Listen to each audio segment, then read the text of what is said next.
రోజురాని hero ఏముందా special గా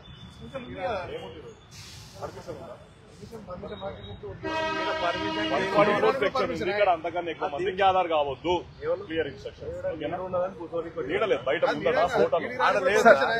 hotel పైసలు డబ్బులు ఉండాలి కదా సార్ హోటల్లో కూర్చోబెడతా అమరవీరుల స్థూపం దగ్గర రానికి కూడా పర్మిషన్ ఇక్కడ 144 మంది ఉన్నారు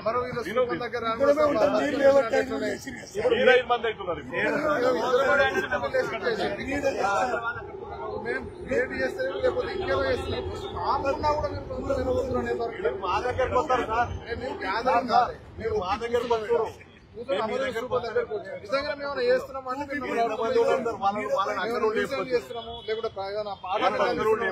వేరే ప్రోగ్రామ్ ఉంది ఆటంకం కలిగిస్తే వెళ్ళిపోండి ఇక్కడ నుంచి వెళ్ళిపోండి అని చెప్పి పని లేకపోతే వెళ్ళిపోండి కదా పని లేదు కదా పని లేదు కదా వెళ్ళండి ఇప్పుడు సందర్శన టైం కాదు ఇప్పుడు నీడ మొదట ఎండు ఉంది అక్కడికి వెళ్ళండి ఇక్కడ వేరే పని ఉంది ఇక్కడ వేరే పని వెళ్ళండి అది రోడ్ సార్ అది ముందడికి వెళ్ళండి ముందర పబ్లిక్ గార్డెన్ ఉంది ప్రశాంతంగా ఉంది అక్కడికి వెళ్ళండి బయటికి రండి బయటికి పంపించేసాను బయటికి పంపించేసాను బయటికి రండి ఏ తప్పు చేస్తున్నామని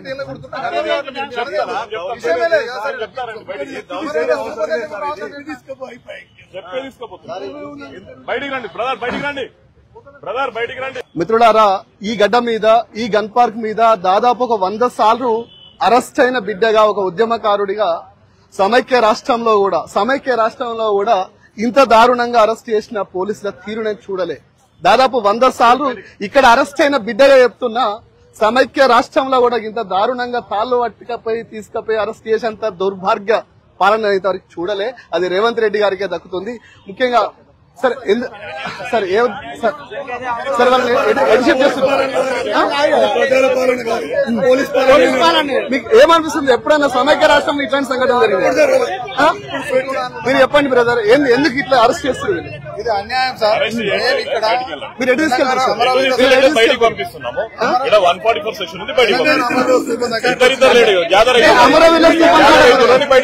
అమరవీరుల స్థూపం కాడ కూడా ఈ రూల్ పాటిస్తారు. అమరవీరుల స్థూపం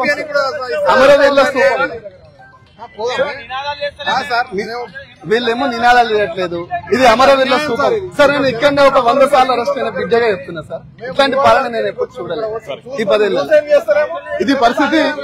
ఎలక్షన్ కమిషన్ అందరం ఎలక్షన్ కమిషన్ గా పనిచేస్తున్నాము. అంటే మీరేం అరెస్ట్ చేయట్లేదు. మళ్ళీ గ్యాదర్ అవుతున్నారనే బయటికి పంపిస్తున్నాము.